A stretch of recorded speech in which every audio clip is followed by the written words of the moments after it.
Friends, आइए आप लोगों का फिर से एक बार स्वागत करता हूं मैं रवि रंजन कुमार अपने यूट्यूब चैनल लर्नपुर में। फिर से आप लोगों के ज्ञान को बढ़ाने के लिए आ गया हूं मैं।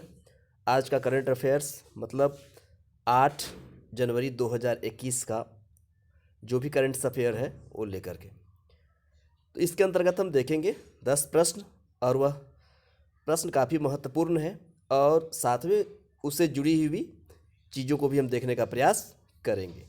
तो आइए देखते हैं पहला प्रश्न। द प्रेसिडेंशियल ईयर्स 2012 से 2017 किसकी आत्मकथा है? Option A Narendra Modi, option B Pranab Mukherjee, option C Lalu Yadav और ऑप्शन डी लाल कृष्ण आडवाणी। तो इसका जो राइट ऑप्शन हो जाएगा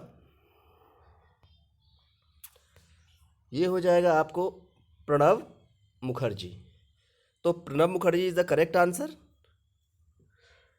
अब ये जो बुक लिखी गई है द प्रेसिडेंशियल ईयर्स, मतलब ये प्रणब मुखर्जी का आत्मकथा का दूसरा भाग है।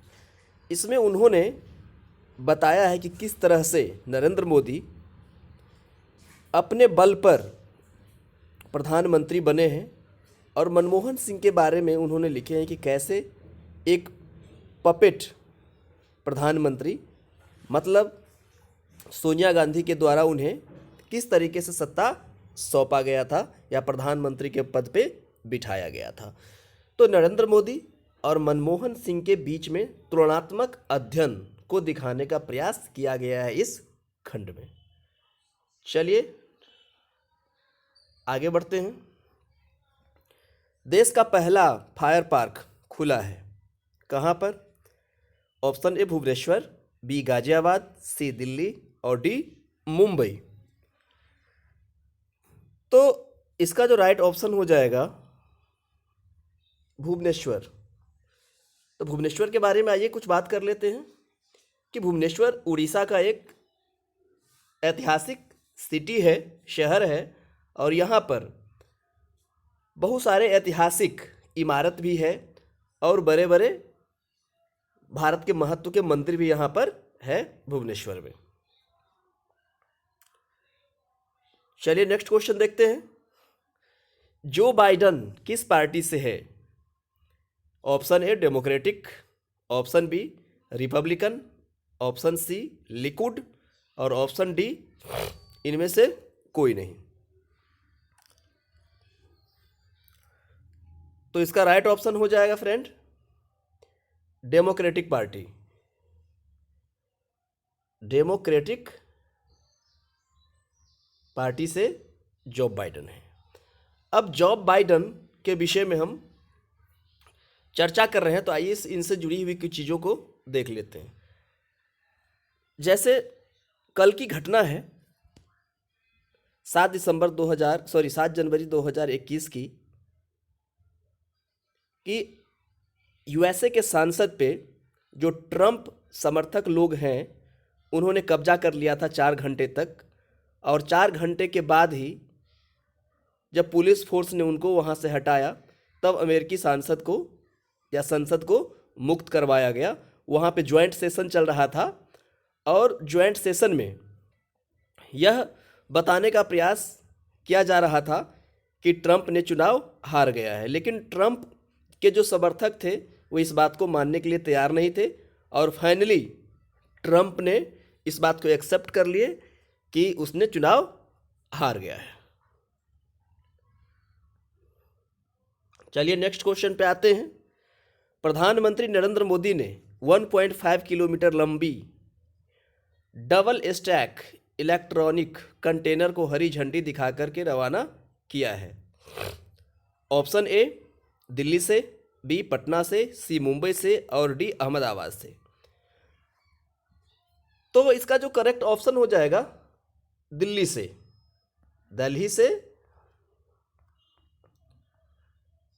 दिल्ली से। अब ये 1.5 किलोमीटर लंबी डबल स्टैक इलेक्ट्रॉनिक कंटेनर है क्या? तो ये मालगाड़ी है। इससे माल ढुलाई में काफ़ी हेल्प मिलेगा और आसानी से एक जगह से दूसरे जगह माल को पहुंचाया जा सकता है। चलिए नेक्स्ट क्वेश्चन देखते हैं। केंद्रीय प्रदूषण नियंत्रण बोर्ड सीपीसीबी ने जलाशय से कम कितनी दूरी पर पेट्रोल पंप खोलने का निर्देश दिया है? हाँ फ्रेंड्स, तो सीपीसीबी ने बोला है कि जलाशय से कम 50 मीटर की दूरी पर भी पेट्रोल पंप खोला जा सकता है। इसका ऑप्शन हो जाएगा इसमें सी। अच्छा, सीपीसीबी ने ऐसा निर्देश इसीलिए लिया है कि देखा गया है सर्वे में कि जहाँ भी पेट्रोल पंप होता है वहाँ यदि 100 या 50 मीटर से कम दूरी पर जलाशय हो तो वहाँ प्रदूषण जलाशय में बहुत ज़्यादा बढ़ जाता है। तो इन्हीं चीज़ों को ध्यान में रख करके केंद्रीय प्रदूषण नियंत्रण बोर्ड ने यह निर्णय लिया है। तो इसका राइट ऑप्शन 50 मीटर हो जाएगा। चलिए देखते हैं छठा क्वेश्चन। कोरोना से बचने के लिए अमिताभ की आवाज़ कॉलर ट्यून में सुनाई देती है। उस आवाज़ को हटाने के लिए किस हाई कोर्ट में याचिका दायर की गई है? Option A Delhi, option B Mumbai, C Goa और डी पटना। तो इसका जो राइट ऑप्शन हो जाएगा वो हो जाएगा दिल्ली हाई कोर्ट में दायर किया गया है याचिका कि अमिताभ की आवाज़ को हटाया जाए। क्यों? क्योंकि ऐसा भी कहा गया है, 2-3 पॉइंट्स है कि अमिताभ की परिवार कोरोना से इफेक्टेड हो चुका है। दूसरी बात कि अमिताभ कोई इस प्रचार के लिए, अपनी आवाज़ देने के लिए केंद्रीय सरकार से उसके बदले में पैसे लेते हैं। दूसरी बात, जो याचिकाकर्ता का तर्क है कि कोरोना काल में कोरोना से लड़ने के लिए बहुत बड़े बड़े हस्तियों ने काम किया है और लगातार काम किया है, तो उनके आवाज़ को इस कॉलर ट्यून में क्यों नहीं लगाया जा सकता? तो यही 2-3 पॉइंट्स से तथ्य जिसको मैंने बता दिया है। चलिए आगे बढ़ते हैं। गुरुवार को सत्यपाल का निधन हो गया, वह किस क्षेत्र से जुड़े हुए थे? ए शिक्षा, बी खेल, सी फैशन डिजाइन और डी इनमें से कोई नहीं। तो इसका जो करेक्ट ऑप्शन हो जाएगा फैशन डिजाइन। अब सत्यपाल की बात कर रहे हैं तो थोड़ा आइए इनसे समझ लें कि ये फैशन डिजाइनर थे और बहुत बड़े स्तर के फैशन डिजाइनर थे। इन्होंने साड़ी से नए नए डिजाइन बनाया और यही वो व्यक्ति है सत्यपाल जो साड़ी को काफ़ी डिजाइन बना करके फैशन में लाने का प्रयास किया। चलिए नेक्स्ट क्वेश्चन देखते हैं। फॉल आर्मी वर्म की बढ़ती संख्या ने किस राज्य के मक्का किसानों को बहुत घाटा पहुंचा रहा है? Option A Bihar, option B Uttar Pradesh, option C Paschim Bangal, option D इनमें से कोई नहीं। तो इसका करेक्ट ऑप्शन हो जाएगा बिहार। जी फ्रेंड्स, अब क्या है कि ये जो फॉल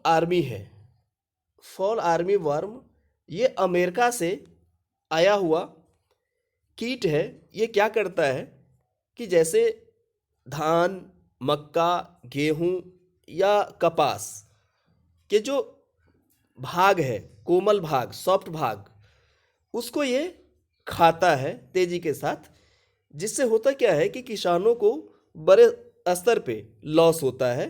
तो ये आप ध्यान में रखेंगे।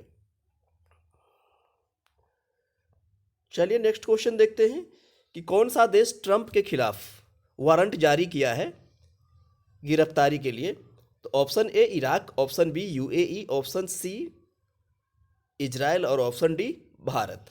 इसका करेक्ट ऑप्शन हो जाएगा इराक। इराक ने वारंट जारी किया है ट्रंप के खिलाफ गिरफ्तारी के लिए, क्योंकि इराक का कहना है कि ट्रंप के कारण ही इराक में हमला हुआ था, ग्रेनेड हमला, और उसमें उनके जो बहुत सारे बड़े बड़े रैंक के अधिकारी हैं वो मारे गए थे। तो इराक के बारे में हम बात कर रहे हैं, तो इराक के बारे में बात कर लेते हैं कि इराक की राजधानी बगदाद है। बगदाद है और इराक का जो मुद्रा है इराकी दिनार है। इराकी दिनार। और इराक मिडिल ईस्ट की देश है। चलिए, तो इस वीडियो में यही कुछ इम्पोर्टेंट क्वेश्चन को मैंने समाहित करने का प्रयास किया था। आपने वीडियो को अंत तक देखे, इसके लिए बहुत बहुत आपको धन्यवाद। वीडियो यदि आपको पसंद आया हो तो प्लीज़ इसे शेयर, सब्सक्राइब और लाइक करिए। मिलते हैं नेक्स्ट वीडियो में, तब तक के लिए नमस्कार।